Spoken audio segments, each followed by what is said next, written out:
Olá, pessoal. Bem-vindos a mais um episódio do programa Neo Sapiens, o programa que desafia, transforma e inspira.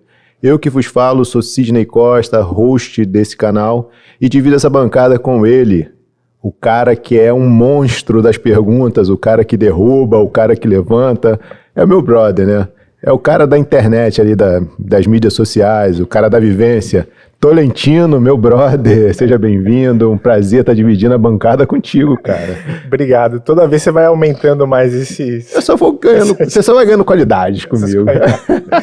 Muito prazer, muito bom estar aqui com você e com o convidado 001. E o convidado 001 voltou, gente. Ó, a gente fez o primeiro episódio do programa, efetivamente, faz um mês. E foi surpreendente pra gente. Tanto assim que muitas pessoas, né, Marcelo, pediram, vamos falar um pouco mais, fala um pouco mais de PNL, vamos conversar, chama o Cabé de novo. E aí falei, Cabé Nogueira está aqui com a gente.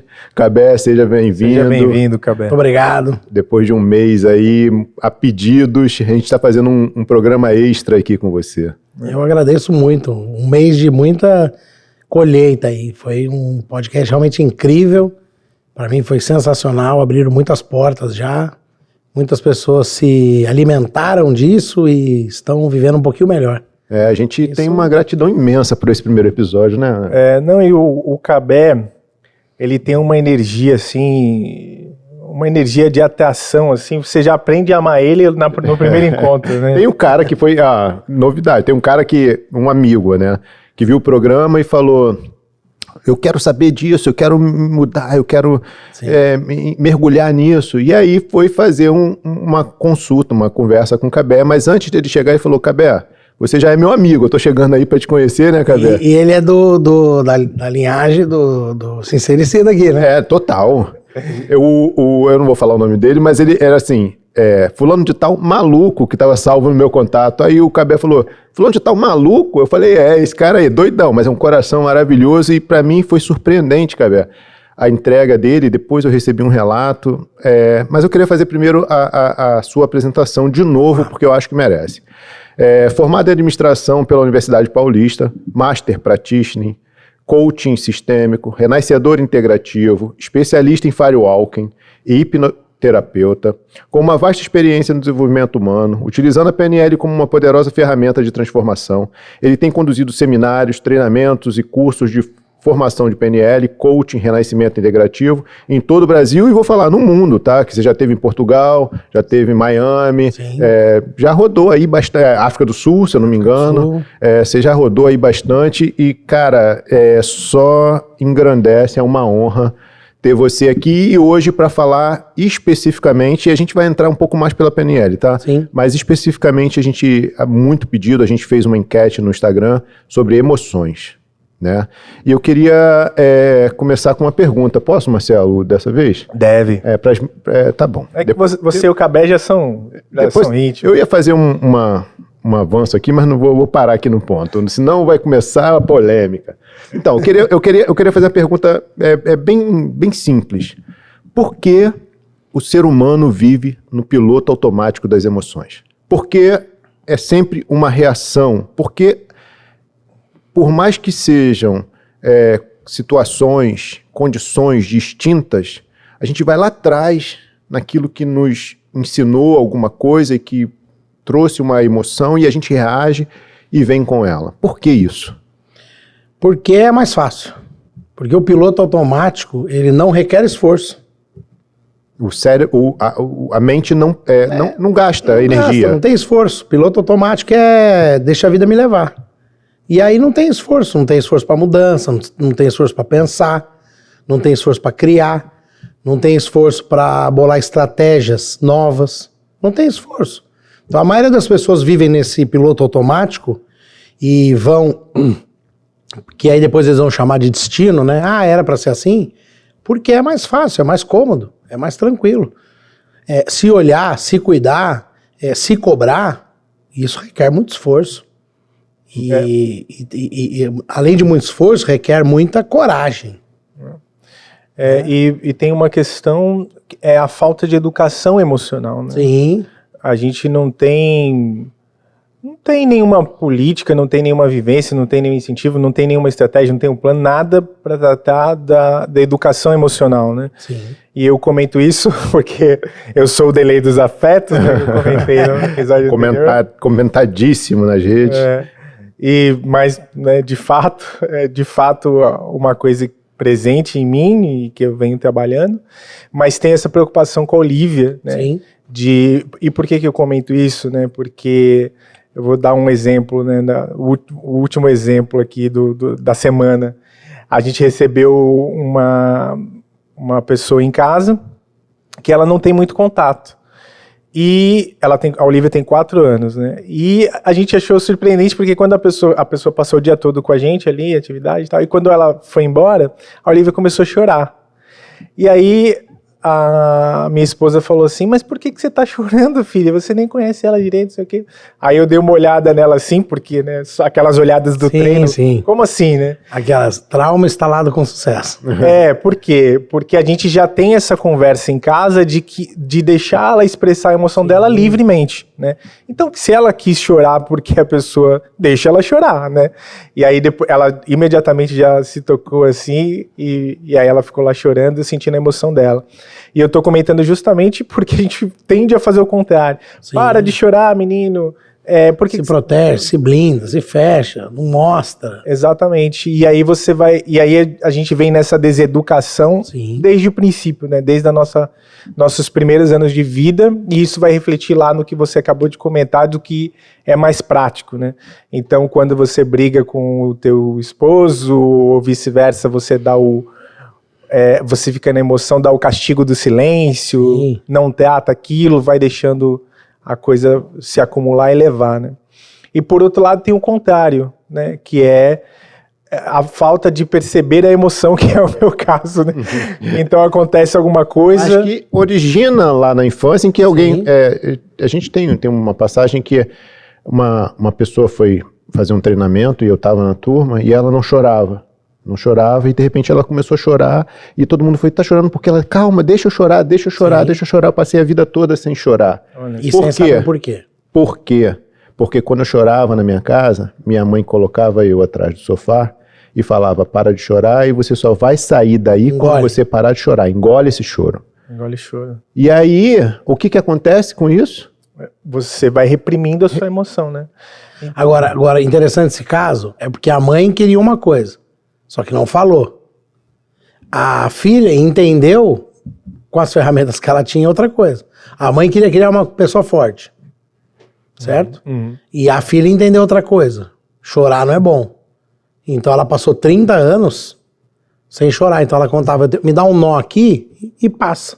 Eu vou para um lugar, fico quieto e passa. Então esse é o grande lance, que é mostrar e ensinar. Beleza, você vai chorar? Tá bom, então sofre aí, chora, vive teu luto, sei lá, e você tem direito, e depois vamos usar isso ao teu favor, que aí é aprender, ensinar a ser inteligente emocionalmente. Essa é a parada, vive isso que faz parte, mas depois a gente isso tem que ter um prazo. O que eu fico me perguntando, Cabé, é se essa mãe queria fazer um filho mais forte ou uma filha mais forte, ou o choro estava incomodando ao extremo e ela queria que a criança se calasse. Nesse caso, ela conta que era só ela e a mãe dela. O pai abandonou. Então, quando ela começou a ver aquela situação da filha chorar por tudo, ela depois conta, conversando com a mãe dela fala, minha intenção era criar uma mulher forte. Porque eram só nós duas. Se a gente não fosse forte, a gente ia sofrer muito. Então, foi o melhor que ela fez com a ferramenta que ela tinha no momento. A gente vive uma eterna desassociação, uma eterna busca entre aquilo que eu quero te passar e o significado que você tem e associa a partir daquilo que eu faço com você. E como a gente sai desse gato e rato? Como que eu claro que você deu falou aí agora, não, deixa viver, deixa passar a emoção e depois você vai lá traz pra consciência. Traz pra consciência. Mas como é que eu, assim, naquele momento, como é que eu vou me comportar de modo que eu tenha uma ação e o outro não tenha uma percepção ou uma experiência ou uma âncora de outra forma? Como é que isso pode acontecer? Aprendendo a se comunicar de forma efetiva. Então vamos lá. Vou contar vou contar o que eu fiz a mesma coisa com a Lara, de outra forma. A Lara chegou com uma nota baixa.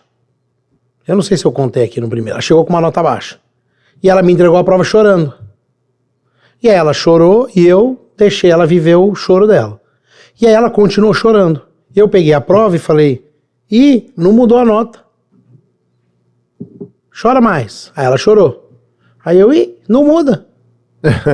Aí ela começou a parar. O que eu comecei a mostrar pra ela? Chorando, ela não altera. Aí quando ela parou de chorar, eu falei pra ela, você pode viver esse momento de tristeza e tá tudo bem, tal. Agora, essa tristeza por muito tempo não altera o resultado. Entendeu? Aí ela parou, me ouviu, e eu falei pra ela, essa nota nunca mais você muda. Qual nota você pode mudar? Ela falou pra mim, a próxima. Eu falei, essa você pode. Então agora você estuda, foca, se dedica e muda. A nota veio 10. De 4 para 10. Então o que eu ensinei para ela ali no momento? Que ela pode chorar, pode ficar triste, mas isso tem que ter um prazo e só se dedicando e se esforçando que ela altera isso, e não chorando. Mas eu verbalizei isso porque eu sei fazer isso. Então o que eu ensino para as pessoas? Aprender a se comunicar. O que você quer ensinar? Ser forte? Então fale isso. Olha, eu entendo que você está triste, está chorando, mas normalmente na nossa vida, se a gente só ficar chorando, não vai mudar. Então você tem um tempo para você parar de viver isso. E aí, para que você não chore de novo pela mesma coisa, muda as suas ações, muda a sua rotina, muda a sua vida. E aprenda que não é chorando que consegue. Eu imagino, Cabé, né, e na sua vivência, que isso depende de um contexto, né, no seguinte sentido. A Lara, com quantos anos ela tinha quando aconteceu isso? Era eu acho que, uns 10, 8, uns 9, 10, eu não lembro exatamente. Eu tenho no meu Facebook, depois eu posso ter. Da gente ter esse cuidado, né? Por exemplo, no caso da Olivia, minha primeira ação é sempre de acolher. Sim. Né? Eu acolho ela e deixo ela, e depois eu tento dar um tratamento para aquilo. Né? Eu falo assim, filha, mas por que você estava chorando? Né? E eu aprendi isso num livro que é O Cérebro da Criança, que eu recomendo que todos que estejam aí na fase de início da paternidade e da maternidade que leiam, né? É justamente porque a criança não tem maturidade cerebral para processar aquilo, né? E às vezes ela esquece até o motivo pelo qual ela está chorando. Sim. Então eu tento trazer para ela processar aquilo. Isso é trazer para o momento presente. Provavelmente ela para de chorar. Porque ela tem que voltar para o presente para lembrar. E aí... Mas tem que ter essa paciência inicial de acolher. É depois que você acolheu, que ela sentiu o conforto ali, aí depois você tem a aproximação. Né? O que o Cid perguntou, para mim a resposta é, aprenda a falar exatamente o que você quer. Não deixe aberto a interpretações da pessoa pelo que ela viveu, qual experiência ela teve. Ela vai interpretar baseado no que ela viveu na vida dela. Não, por base em tudo isso que a gente está discutindo aqui, o que a gente vê que o grande vilão ou o grande bonfeitor da relação, seja ela pai e filho, seja ela marido e mulher, seja ela amigos, relação de trabalho, é a comunicação. Agora, talvez, sendo ela a origem, a atenção deve ser mais voltada, efetivamente, para a forma de se comunicar das pessoas. Né? Só que a comunicação, ela envolve também emoções e também passado. Eu trago a minha bagagem e eu tenho as minhas formas de falar, que para mim é tranquilo e que para outro é agressivo. Sim. Como é que a gente calibra essa comunicação no sentido de que a gente não gere resultados inesperados? Exatamente com o que você falou, você deu a resposta. Avaliando os resultados que você está tendo. Quais são os resultados que eu estou tendo? Quando eu me comunico daquele jeito, quando eu fico nervoso e falo, qual é o resultado? Eu tenho sucesso? Eu atinjo o que eu quero? Tenho. Então está funcionando. Então é o que a gente fala de referencial interno na PNL, que é o que eu sinto e vejo e percebo, e referencial externo, que é o outro. Quais são os resultados? Está mudando?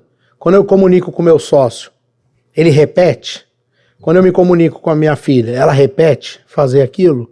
Se sim, se o resultado não está sendo, é uma avaliação de que a comunicação está funcionando e eu tenho que parar e pensar. Eu fico desconfiado um pouco dessa resposta, assim, porque é muito comum as pessoas falarem, tá faltando comunicação, Sim. vocês não estão se comunicando direito.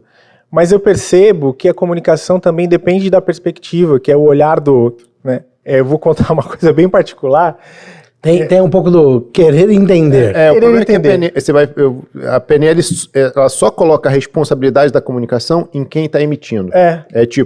Você está falando com pessoas de gíria, não adianta você vir falar uma data vênia. E não adianta se falar gíria com pessoas que falam data vênia, mas segue aí. No meu casamento, tem alguns assuntos que a gente vai tratar e eu sou, geralmente assim, eu sou mais calado, assim, e aí eu falei, vamos tentar tratar então. Aí a gente traz o assunto à tona. E eu não percebo nenhum resultado.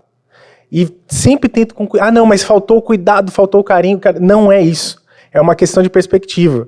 Que é como se, e piora a situação. A comunicação faz piorar a situação. Que aí eu tava lá quietinho o problema, o monstro. Aí você vai mexer nele, cutucou. Aí a pessoa já vem com aquela emoção, né? Só que não tem um resultado esperado porque eu não concordo com o que ela falou e ela não concorda com o que eu falei e fica nessa questão. E eu até brinco, né? Agora, e aí foi uma... Posso dar uma de Tolentino agora? Pode. Qual era o objetivo? Era fazer ela concordar com você e você concordar com ela, nunca vai ter resultado. O objetivo... É aí que tá. No meu caso, o meu objetivo era ter uma compreensão. Sim, compreensão significa ela aceitar como eu penso? Não sei se aceitar como eu penso, mas assim... Se ela é diferente... Não tem problema pensar diferente. Não, entendeu o que eu quis dizer? Porque às vezes a pessoa fala, mas não tá dando resultado, só pior. Só quer o resultado dela. Não tá dando resultado porque você não está conseguindo fazer o outro aceitar o que você acha que é uma verdade. Aí não vai ter resultado mesmo. A questão, no meu caso, é o ressentimento. Que é, por exemplo, como é que eu vou pedir desculpa de uma coisa que eu fiz se eu não acho que fiz errado? Sim. A desculpa não é sincera. Tanto que eu brinco agora, né, não sei se estou certo. Aí vou te ensinar a entrar com a comunicação não violenta. Eu brinco agora que é o seguinte... Vai falar de um assunto? Não, para. Esse assunto só discuto na frente de um profissional qualificado. Para saber quem tá certo e quem tá errado. Não é uma questão de tem que dar certo e que dar errado. É uma questão de perspectiva. Que é um belo exercício, viu? Se eu tenho alguém aqui para intermediar isso, facilita. Faz vocês mesmo. Mas facilita até para você. Vamos pensar o seguinte. Com certeza. Porque você também não facilita para você no sentido de ter... de ter razão. Não, isso. É de me fazer entender. Isso, perfeito. Mas dá pra fazer sozinho, não precisa ter uma pessoa. É como se você fica... O exercício da PNL é lindo, que é a dissociação. Dissociar é assistir de fora. Então dá pra fazer esse exercício. De você se olhar conversando com a sua mulher. E aí lá você vai ver como você fala. Porque quando a gente tá associado eu tô ali, eu tô presente. Dissociado eu estou me assistindo. E aí quando eu tô me assistindo, posso dar uma dica? Um dia, se ela topar, faz uma brincadeira. Grava. Põe na TV. Fala, agora vamos assistir como eu me comporto nesse caso e como você se comporta. Porque aí eu tô vendo de fora. E aí eu me assistindo, eu começo a... Caramba, eu não percebia, né? Eu não enxergo, e tem coisas que eu não enxergo e o outro também não enxerga. Eu não enxergo quando a gente tá discutindo isso. E agora vendo, eu enxerguei. Pode trazer uma consciência. Agora... Volto a dizer, se a intenção é procurar culpado, se a intenção é querer que o outro aceite aquilo como verdade absoluta, aí normalmente... Não vai chegar a resultado nenhum, né? Segmenta. Exercício bom? Segmenta. Não, faz sentido, assim, um pouco, porque... Ela comenta muitas das expressões que eu faço, né? Eu gesticula. Ou seja, aquela comunicação que não é falada, né? Sim, não verbal. E às vezes já é uma... Que é a emoção, né? Que é a emoção se manifestando. Não, porque o que acontece? Às vezes você não precisa aumentar o tom de voz, mas você gesticulando faz uma lembrança de alguma coisa no passado que a pessoa viveu, em que o gesto provocou uma emoção negativa. Ou a pessoa começa a falar, você faz assim... Faz cara de nojo. Você faz aquela cara de tipo... Aí deboche. Lá vem tudo... Você não abre a boca. E o pior de tudo é que é muito difícil você não fazer. Você fez, é o que você falou. Isso chama MCRI. São movimentos corporais que representam o estado interno, não tem controle. É o tá na cara, o corpo falou antes de você abrir a boca. Porque bate, o corpo já reage. Então, a PNL usa muito isso para calibragem. Eu começo a falar e tô olhando. Pô, ele mexeu ali, mexeu aqui, ele não tá comigo, ele não concordou. E aí é inconsciente. Não. Então, e é isso que eu comento às vezes, né? Vou tratar meu casamento Tô vendo. Mas é isso que eu comento. Que é tipo assim, beleza, eu entendo que eu fiz essa cara que você tá comentando. Mas é como se fosse, vê se você consegue entender. Eu não tô negando que fiz. Agora, isso não significa aquilo. Isso aí, que é tipo assim, eu fiz, fato de... aí eu tento observar, eu observo e não deixo aquilo ficar, entendeu? Aquela emoção ficar plantada em mim, entendeu? Isso é o que a gente conversou agora há pouco, que é o fato significado. O fato de eu ter feito essa cara não significa que eu debochei. É algo meu que eu faço durante as nossas conversas. Então a pessoa precisa também começar a aprender que o fato de eu fazer isso não significa isso. Eu sempre brinco assim, às vezes, com as pessoas que são do meu meio, né? A pessoa fala alguma coisa, eu falo, o fato disso não significa aquilo. Entendeu? Então não é isso. O Eckhart fala no Poder do Agora, em que o problema da conversa é que se começa a conversar, e tem um objetivo final, que é de vencer, vencer o outro. Ninguém conversa simplesmente pela ação de conversar, sem precisar, e mais, se colocar no lugar do outro, compreender a história do outro e se deixar um pouco de lado. Porque geralmente quando a gente conversa, eu não estou pensando, desculpa, não estou pensando nas tuas bagagens, eu não estou pensando na tua trajetória, eu estou concluindo pelas minhas. Então isso interfere muito nesse tipo de relação que é a conversa. E qualquer tipo de relação. Eu queria a gente está muito genérico, eu queria começar a trazer um pouco mais para a luz das emoções. Se você quiser falar um pouco mais alguma... Então, deixa eu ficar aqui no genérico. Então vamos ficar no genérico. Não, deixa eu só fazer Depois você se vira em casa, filho. It's my life. Não, eu tenho que deixar então mais pro final, porque ela vê o começo, isso, só pra ver como foi. Não manda o link. Esse link fica escondido. Tira esse corte. Não, mas uma coisa importante. Se incomoda, tem que cuidar. Porque tudo que a gente resiste, persiste. Então, se não mexer nisso, se não aprender a se comunicar, isso vai persistir sempre. E eu entendo o que você está falando, numa coisa mais ampla, né? Pra entender algumas coisas, que todo mundo tem. Exato. E igual você comentou do Eckhart, dessa questão da gente querer, a gente foi treinado para vencer, né? Tanto que a palavra ela é distorcida, né? Porque o convencer ficou mal visto, né? Vou convencer, né? Que então pilantra ou alguma coisa. Sendo que convencer é vencer juntos, né? É vencer juntos. E a gente esquece, né, de vencer juntos.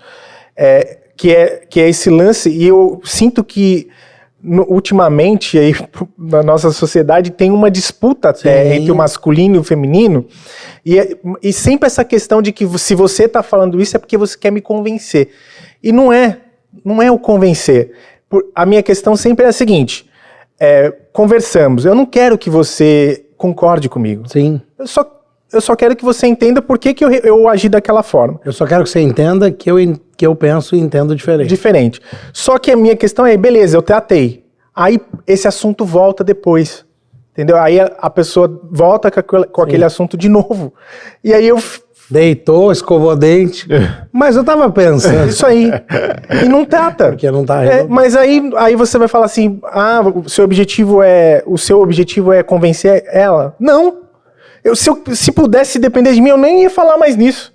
Mas porque pra você já tá resolvido. Já tá resolvido, mas se tá vindo à tona é porque não foi resolvido. Sim. Aí a pessoa fica trazendo, e é o que a gente tá comentando da emoção, né? E aí eu fico me perguntando, isso é uma resposta automática à emoção? Aí, isso é viver na emoção? Então, e aí vai entrar uma emoção aí perigosíssima. Começa ali uma tristeza. Eu durmo triste porque eu não consegui resolver, aí soma com mais uma outra coisa. E o que que a tristeza ela é um grande alerta. Se eu tô triste é porque tem algo acontecendo que está me deixando triste. Qual seria o certo? Buscar o que está acontecendo, ir atrás e resolver. Quando eu não resolvo, que nos treinamentos a gente fala tristeza e febre é a mesma coisa. Tristeza e febre? Febre. Se a Olivia tiver febre, você vai dar um medicamento. Se a febre não baixar, o que você vai fazer? Não, eu vou levar no médico. Você vai levar no médico. Para procurar o quê? Baixar a febre. Mas o que você vai procurar? Que procura? Uma infecção, alguma A coisa. causa. A causa. E a maioria das pessoas, quando estão tristes, o que elas fazem? Elas dormem tristes, elas não falam mais no assunto, Vão passear. elas vão passear, elas vão mudar o foco. E aí, quando eu mudo o foco, eu brigo e vou para Paris. Chega em Paris, chega em Balneário, chega em Búzios. Qual é meu foco? O lugar. Lá não tem tristeza. Então eu peguei a tristeza, pus de lado e mudei minha lanterna para cá. Quando eu volto para minha vida, ela tá lá. Aí eu não cuido. Aí ela fica ali. Aí vem um outro assunto. Pum, aumenta. E aí, o aumento da tristeza vai se transformar um dia numa depressão.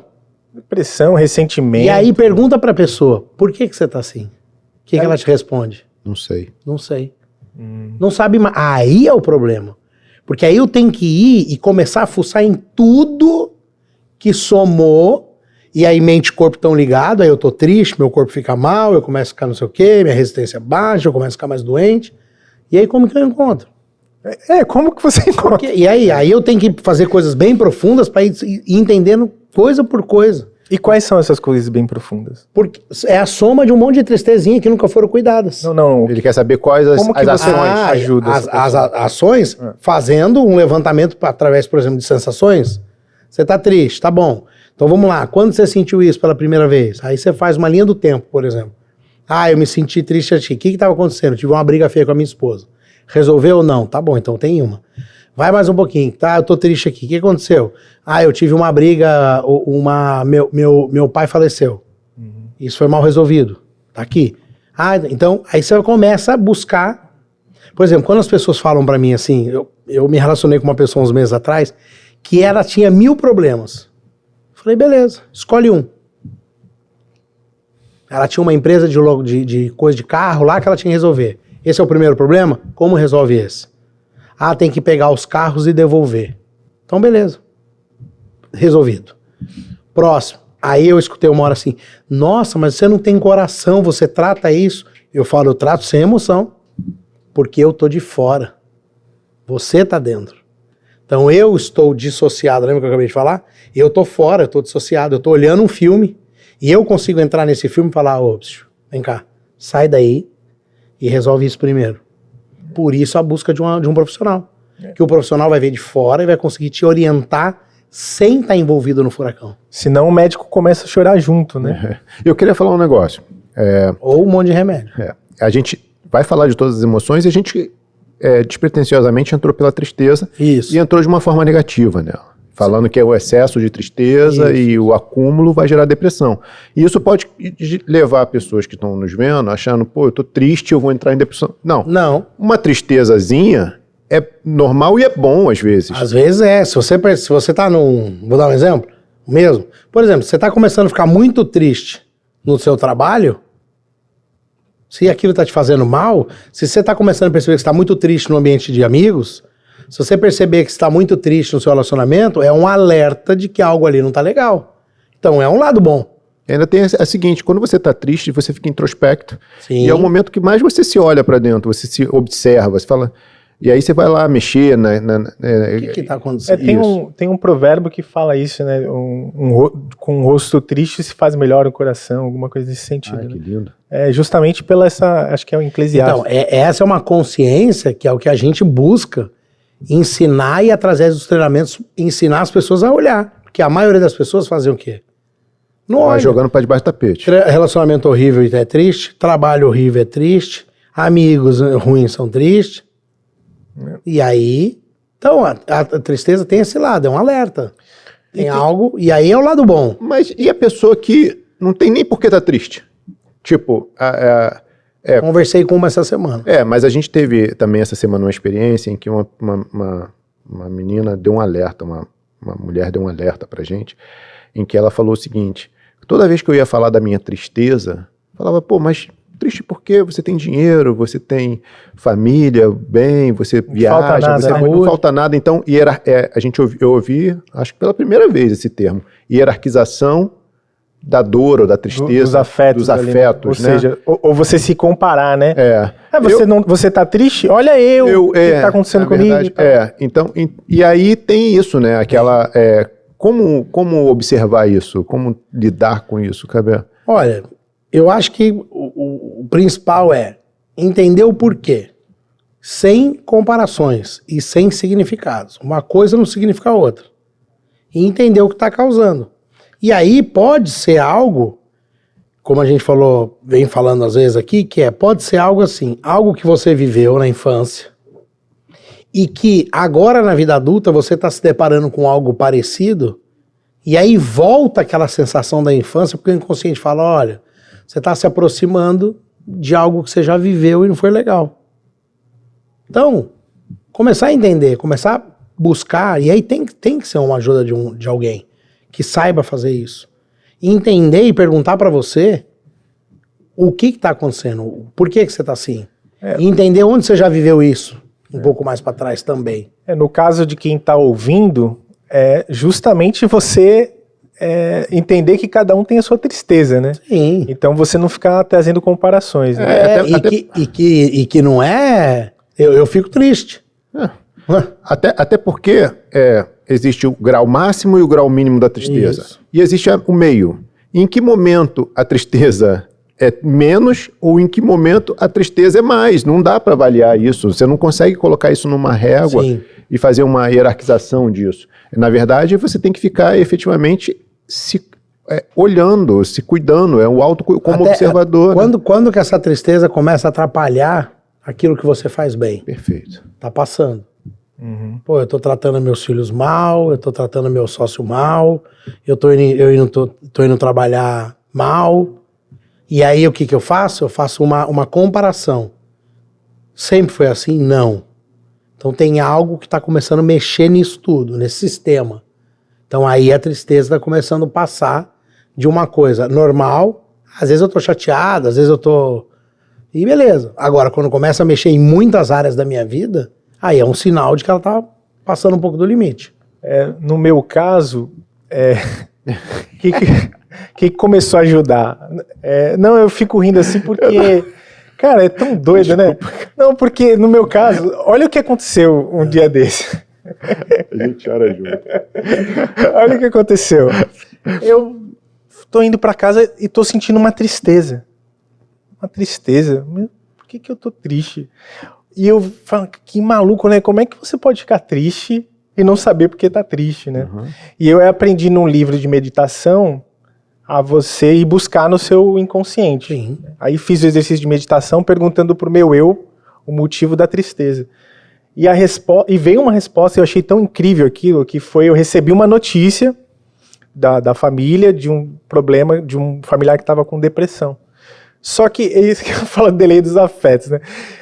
Eu recebi aquilo e fui assim, tá, vamos resolver, vamos pra cima, vamos resolver, como é que resolve? Né? Buscando uma solução. Depois bateu. E não percebi que bateu, assim, porque... E eu não sei o porquê, no sentido de, por que isso me bateu tão forte, né? Mas ainda bem, do exercício de meditação, que a resposta me veio, porque senão, sei lá, ia ficar triste sem saber o porquê. Então, muitas pessoas não iam fazer esse exercício, e daqui 2 dias iam ter outra tristeza que soma com essa. E aí começa a viver isso, e vocês falaram isso outro dia aqui. Aí eu começo a sentir falta disso, e começo a cavar buracos para ter essa sensação de novo, para ficar dentro dessa roda. É o corpo de dor. Não, e olha o positivo disso, né? Isso tomou uma reação minha, eu trouxe essa pessoa para perto de mim, e, né, provoquei uma vivência ali entre a gente que afetou positivamente essa pessoa, então ajudou. Então o que eu tô querendo dizer com isso? Que, nós somos seres emotivos, né? E se a gente não conseguir demonstrar emoção e sentir emoção, você nem move o outro, né? Tem um caso daquela menina... Eu posso fazer um parênteses nisso? Claro. Que caiu essa ficha em mim agora? Claro. Você já parou para pensar que o que pode ter te deixado triste de novo foi... Você recebeu a notícia, tomou um monte de ação. Show? Beleza. Aí você continuou seguindo o dia.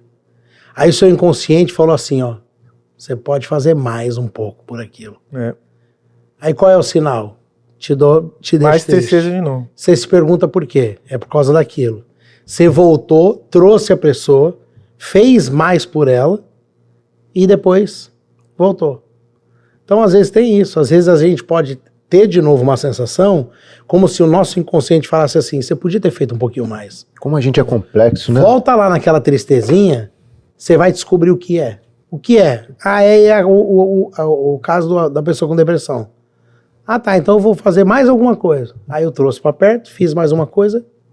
Então, por isso que eu falo, esteja atento aos sinais, conheça você, porque essa tristeza foi um sinal para você voltar e fazer. Por quê?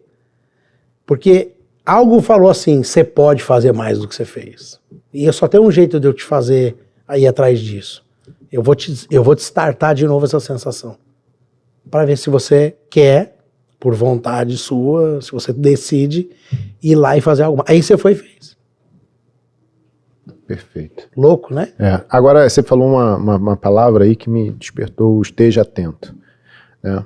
A gente aprende ao longo da vida que estar atento, vigiando, a gente está pronto para uma reação. Efetivamente, a gente conectou atenção a uma reação emocional. Certo. Quando, na verdade, a atenção deveria ser o oposto. É estar atento para você prevenir a emoção emocional, né? A sua atenção é para você estar percebendo que tem algo e você previne a sua reação. E aí, é aquilo que eu falei no episódio da Silvia. Como que você desconstrói, como que você implode esse prédio que botaram em pé dentro de você, esses blocos que foram colocando? Inclusive a Silvia tem um exercício bom para isso. De derrubar. Transformar a sensação numa cor, transformar a sensação num prédio, transformar a sensação numa cor de um prédio, e aí, através de um exercício, você derrubar esse prédio. É um exercício fantástico. Inclusive, ela já fez comigo, acho que umas 2 vezes. Mas o que eu acho do estar atento é, quanto mais eu tenho consciência e estou atento, eu vou por uma outra linha. Eu penso o seguinte, lembra que eu contei do tombo que eu levei? Sim. Então, o que é estar atento? É saber que a emoção veio, e aí eu não vou deixar de sentir. Eu só vou direcionar ela. Vai gerenciar ela. Vou gerenciar e direcionar, porque eu tenho que pôr para um lugar. Sim. Então eu fui pro quarto, com raiva, e direcionei para outro lugar. Porque não tem como eu segurar, não tem como eu não sentir. Agora, tem como eu, de forma inteligente, levar para um caminho que vai me trazer algo positivo. E aí entra na inteligência. Eu entro no quarto, dou um monte de berro. Tem pai que vai e espanca o filho. Então, eu vou sentir a raiva. O lance é, para onde eu direciono? E aí entra naquela questão. A gente vê problemas de gestão em todas as áreas da nossa vida. Tem gente que tem um problema de gestão financeira, tem gente que tem um problema de gestão familiar, tem gente que tem um problema de gestão de saúde. Existe o problema da gestão emocional. Ou seja, como eu canalizo isso? No caso da tristeza que a gente está falando, depois a gente vai falar das outras, existe uma má gestão quando eu vou colocando ela para debaixo do tapete e vou me encantando com outras coisas que vão passando pela frente, mas ela vai ficando ali.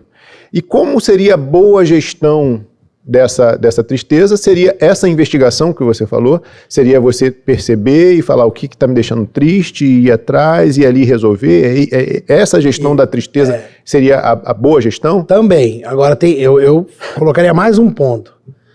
A má gestão de qualquer ramo da sua vida, ela tem uma base de algo que você acredita.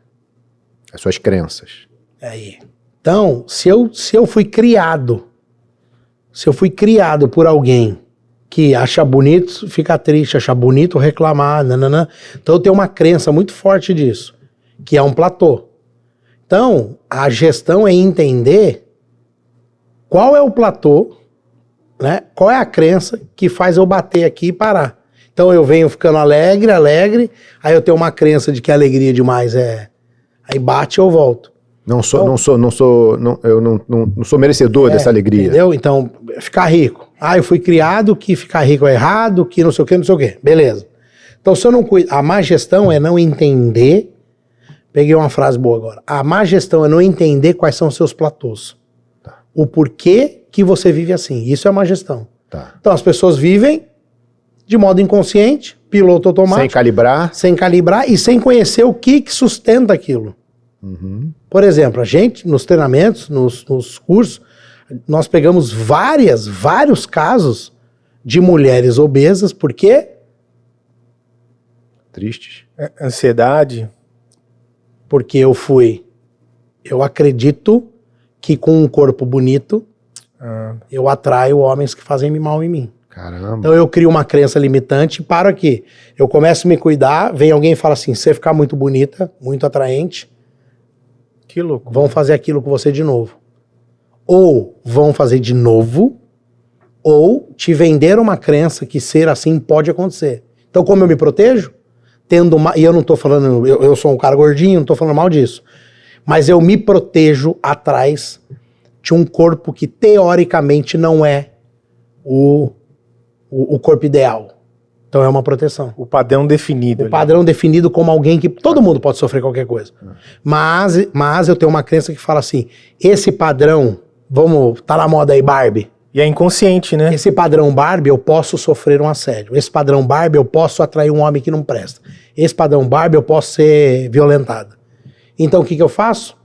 Eu me protejo estando fora do padrão. Inconsciente? Então, inconsciente. Então o que é a má gestão?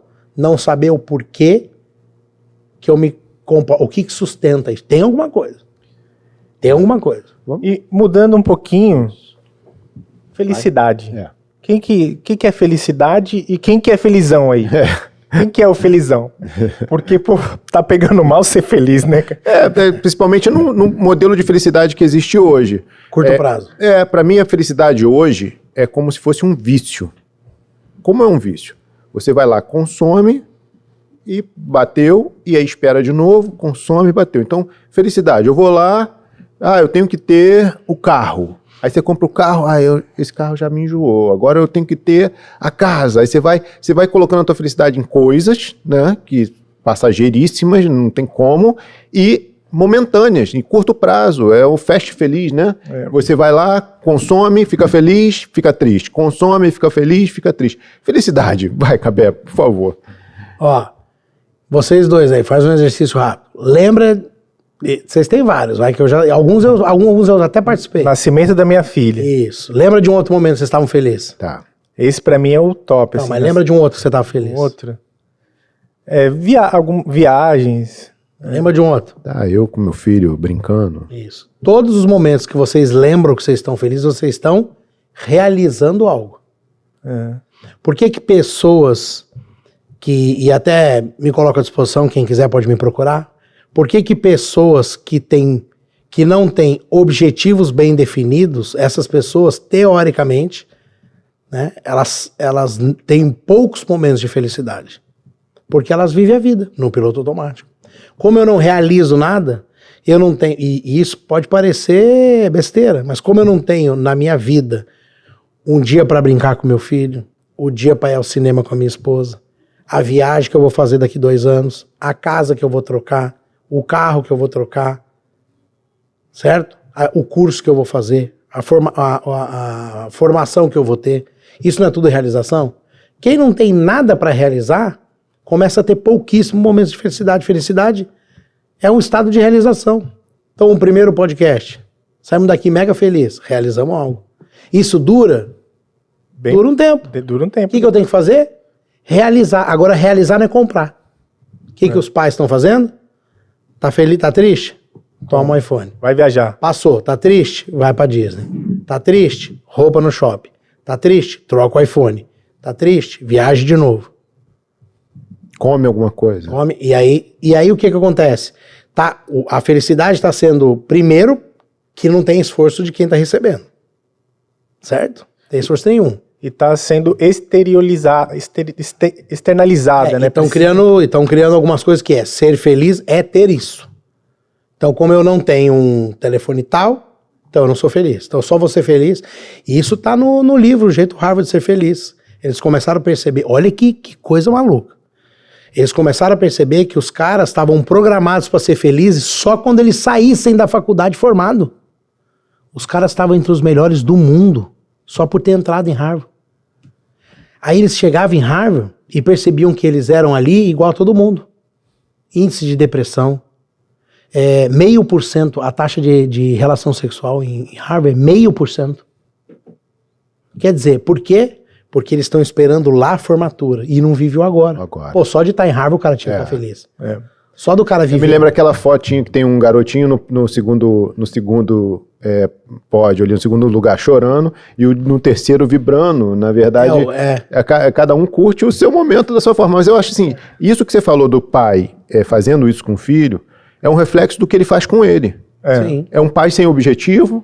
Sim. Um pai com uma vida no piloto automático, um pai frustrado, um pai sem consciência, num casamento talvez não legal, um pai... Ou um pai com medo de deixar que o filho passe as situações que ele passou, tenta... Ah, eu ia falar isso. Aí é uma outra isso, aí é uma outra... E aí eu vou olhar na câmera e falar, isso é desculpa. Ah, é porque eu quero dar tudo que eu não tive. Não é assim. Você vai dar... vou dar tudo que eu não tive. Não é assim, só assim que resolve. E as conquistas? Isso é uma... eu errei porque como eu não tive nada, agora eu quero dar tudo. Tem que ter muito cuidado com isso. Eu me pego, e aí eu trago pra mim agora, nós, eu também. Pra esse pessoal, eu me pego. Claro que eu tive as minhas restrições, mas às vezes eu esqueço que essas minhas restrições foram que me impulsionaram. E aí eu fico achando que essas restrições, meus filhos não suportariam passar. E aí eu me desdobro mais para poder supri-los disso, e acaba que eu não fortaleço eles. Agora, vem demais porque é fresquinho ou é fresquinho vem demais? Eles não suportariam porque eles não vivem, né? Ou eles não vivem, por isso eles não suportariam? Tem duas, digamos assim, alegorias que tratam disso que eu acho bem interessante. A primeira delas é daquele veado que tá na floresta, ele sente um cheiro completamente incrível e ele sai para procurar correndo. O cheiro e procura o cheiro. E quando ele para, ele sente o cheiro de novo forte. Quando ele corre, o cheiro some, né? E aí quando ele para, só que ele passou num ramo de... Não, ele não percebeu que é ele que gera o cheiro. O cheiro é dele. Ele sai nessa busca, né? Então é mais ou menos isso que a gente faz, né? A gente fica buscando a felicidade fora e ela tá dentro. E numa outra alusão é essa questão dos filhos e da gente, desses medos e da gente se pegar tentando ali colocar eles numa doma. Tem uma galera que fez uma doma no deserto com um ecossistema perfeito. E as árvores, quando atingiam uma determinada altura, as árvores caíam. E ninguém descobriu por que as árvores caíam. Sabe por que as árvores caíam? Porque não tinha vento na doma. E as árvores não aprofundavam as raízes porque não tinha vento. Quer dizer, era perfeito, mas até que ponto? Até que ponto, né? Então a gente olha que alusão perfeita para isso que a gente tá vamos falando. Lá. Um ambiente perfeito, não tem desafios, que é o vento. Logo, as pessoas não precisam criar raízes, porque não vai ventar. Aí o filho sai para o mundo. Despreparado. Aí conhece o primeiro não com 20 anos de idade. Faz o que da vida? Aí tá feito. E aí e aí acontece o contrário, né? Ele teve tanto que aí ele entra na depressão porque não consegue conquistar mais do que o que ele já teve. Não, vai sentir o filho pródigo, né? Vai sentir a primeira tristeza com 20 anos e não sabe lidar. Só que aí já é adulto. E aí já passou. Aí já tinha que ter aprendido. E vou falar pra vocês. E não precisa ser radical, não. São pequenas coisas. Tira a mesa, lava teu prato. Sabe, não sei o que. Começa com essas coisinhas que aprende a entender que às vezes eu paro e falo assim, ensina algumas coisas só para poder ter a consciência de que pode parecer engraçado o que eu vou falar, que a roupa não vai sozinha, que o prato não lava sozinho, porque tem crianças que acham que pensa isso. Aquela velha história, pai, dá um cheque, você não tem dinheiro? Passa o cartão. Tá, mas depois do cartão vem uma fatura. Essa fatura é paga com um trabalho. que esse mesmo trabalho tem um montante X que paga tudo isso, mais esse cartão. Então, então qual essas seria, coisinhas. qual seria um pai preparado em que ele quer deixar o filho vivenciar todas as nuances que a vida proporciona? O que ele... É o que eu falei, deixar se frustrar às vezes, sabe? Ajudar nas coisas. É isso. E eu vou errar, você vai errar com ali. Fica tranquilo, nós vamos errar um monte de normal. Agora, eu fiz um curso, uma frase que eu escutei, e zero religião, mas eu escutei isso dentro de uma igreja. Fui fazer um curso de batismo. E aí o padre falou uma coisa que eu até hoje tenho na minha cabeça. Ele falou assim, o jeito de criar mais ou menos assim, o jeito de criar um filho para dar certo, a gente não sabe. Mas ele falou assim, tá? Mas o jeito de criar para dar errado, todo mundo sabe. Para dar certo não tem muito receita. Agora, para dar errado... É só você deixar de mão. É só deixar de mão, dá tudo, não dá amor, não dá carinho, não põe limite, não deixa chorar, não deixa ficar muito alegre, não sabe lidar com a raiva. Aí isso aí o fim é certo. O fim não, né? O resultado é certo. Eu tô lendo um livro, que eu já até comentei com você, que é aquele livro Pense como um Monge. E aí relata a história do Jay Shetty, acho que Jay. Ele ficou 3 anos vivendo como um monge. E eu achei tão interessante. O primeiro ponto é que os monges são considerados as pessoas mais felizes do mundo, né? Eles pegaram um monge, depois foram fazendo em vários, mas colocaram ele com vários eletrodos lá para medir as ondas cerebrais e tal, e saiu uma matéria que esse monge era a pessoa mais feliz do mundo, justamente pelos níveis de ondas lá e de tudo que acontecia no cérebro dele. Mas aí eu fui lendo esse livro, vendo as práticas, assim, eu achei tão interessante. Por exemplo, os monges são extremamente disciplinados com a questão de horário, alimentação, fazem abstenção de muita coisa, assim, de voto celibatário, de se alimentar ali do que a terra provê e tal, muito interessante. E ele era um jovem de classe média alta na Inglaterra e foi para lá. E nisso que você comentou de poder deixar a criança viver a vida no sentido de ela sentir o que é bom, o que é ruim, as dificuldades, né? Porque na divisão das tarefas, todo mundo faz tudo. Então tem hora que você está pegando estume da vaca, tem hora que você está fazendo a comida. Eles não deixam a pessoa pegar a tarefa predileta dela, justamente para a pessoa entender o processo. Que a sociedade é um corpo e que a gente precisa um do outro. E aí... Que pra você tomar leite, alguém precisa limpar o cocô. Isso aí. Da vaca. Exato. E outra coisa que me chamou muita atenção, que foi até o que você comentou no episódio passado, que você é pai na idade do teu filho. Sim. Então o que eles fazem? Tem monge de 5 anos. 5 anos, cara. A criança se entende com 5 anos. E a criança dá aula para os adultos. Então... A visão, o da aula significa, eu vou mostrar pra vocês como eu vejo o mundo. Exato, então eles fazem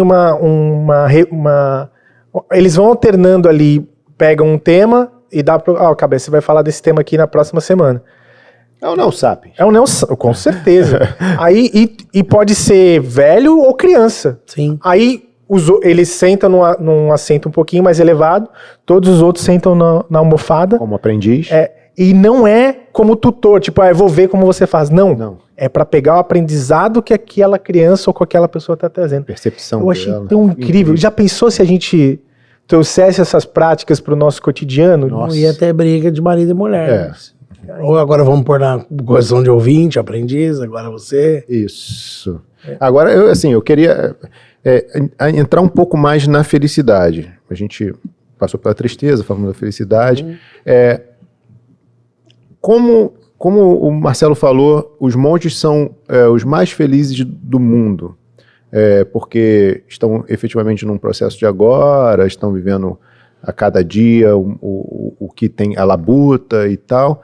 Como numa sociedade dessa, Mas não tem filho nem mulher. Como numa sociedade dessa louca, sem tempo... Eu tava me coçando. Com agenda, com tudo, aquela correria. A gente não tá no mosteiro, a gente não tá num lugar ali que tem fazenda, a gente tá aqui, na selva de pedra, com perigos, com questões.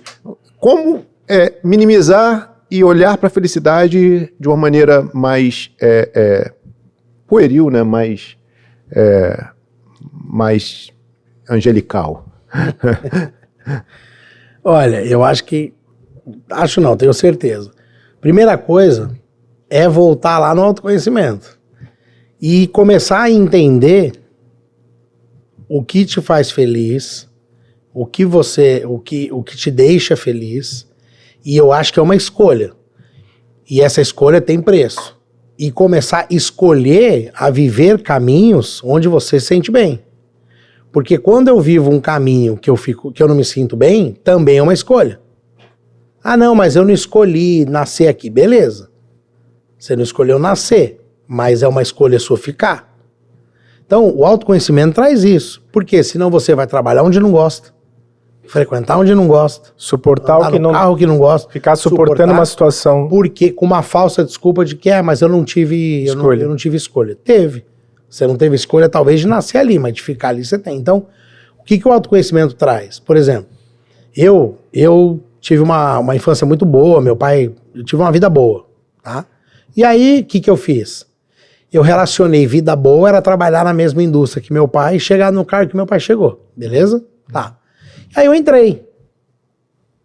1 ano, 2, falei, isso não vai me deixar feliz. E aí eu fiz uma escolha. As pessoas estavam lá e estão lá até hoje, e eu não tô julgando, são escolhas.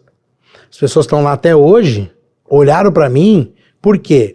Aí que é o lance do olhar e respeitar e entender que cada um pensa de um jeito. Para muitos lá, aquilo era uma realização de um sonho, entrar naquele lugar. E tudo bem. E tudo bem. Entrou e morreu ali, beleza. E tá tudo certo. Tá? Agora foi uma escolha. Eu saí, foi quando eu conheci a PNL. Quando eu conheci esse caminho, eu falei, opa, não é isso que vai me deixar feliz. O que vai me deixar... E aí eu escolhi sair,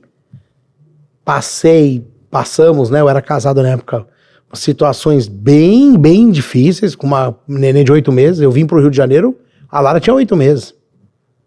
Veio eu, minha ex-mulher, e a Lara, com 8 meses pro Rio, começar a vida com treinamento. Escolha. Então, eu acho que é isso, se conhecer e começar a entender o que te faz feliz e batalhar para ir atrás daquilo.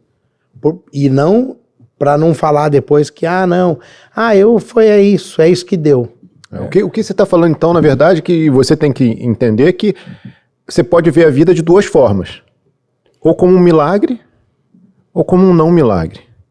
E aí você escolhe. É um milagre? É aquela metáfora. Eu vou ser feliz. Eu estou respirando, eu tenho gratidão por cada coisa que Não, e eu sou feliz vendendo coco na praia. Beleza. Não, eu vendo coco na praia porque eu preciso e eu odeio isso. Opa. É isso. Vamos rever. Nesse livro... mas eu não posso sair daqui nunca na minha vida, porque senão não... Aí é limitação. Aí é limitação. Então, tem que... eu vou colocar um contraponto aqui. Sim.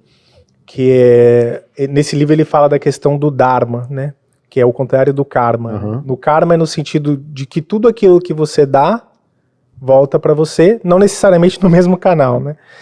E o Dharma é o contrário, né? É você perceber a sua orientação, né? Então, que foi o teu caso, de perceber que a PNL era o teu Dharma, ou seja, era aquilo que você fazia melhor, com sentido, com excelência, com propósito, né? E por que eu estou comentando isso?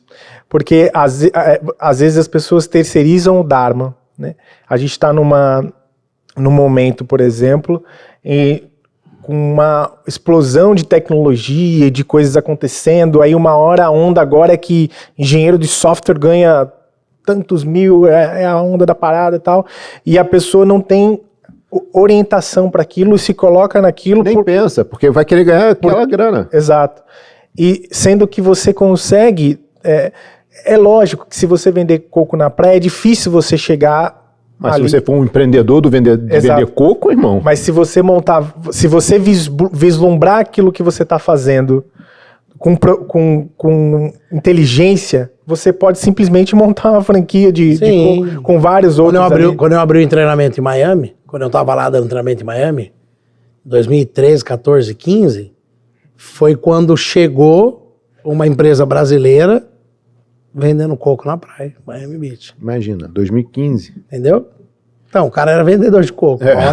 Mas estava em Miami. Como a explosão dos brownies, como a explosão das coxinhas recheadas. Foi alguém ali e falou, olha, esse é o meu propósito, eu vou... Isso me faz feliz, mas... Aí vamos lá, ó o que é o projeto de vida. Isso me faz feliz profissionalmente. Só que não está me fazendo feliz financeiramente. Então, o que eu vou fazer? Eu vou dar foco nisso, que é algo que profissionalmente eu sou feliz, para agora equilibrar também o meu lado financeiro. Ou o contrário, né? Por exemplo, a pessoa tem uma profissão na área de finanças que ela nem gosta. Sim. E aí ela não consegue sair dali porque ela fez todo o arranjo da vida por conta daquilo.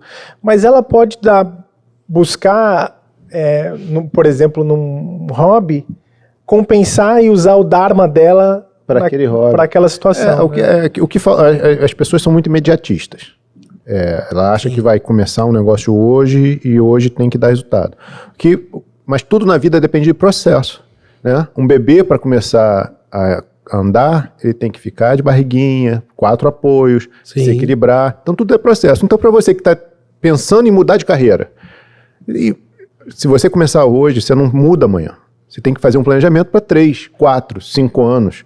Você pode sair dessa condição que você está, mas você começa hoje o teu processo para... Que é o que está acontecendo muito hoje em dia, as pessoas procuram.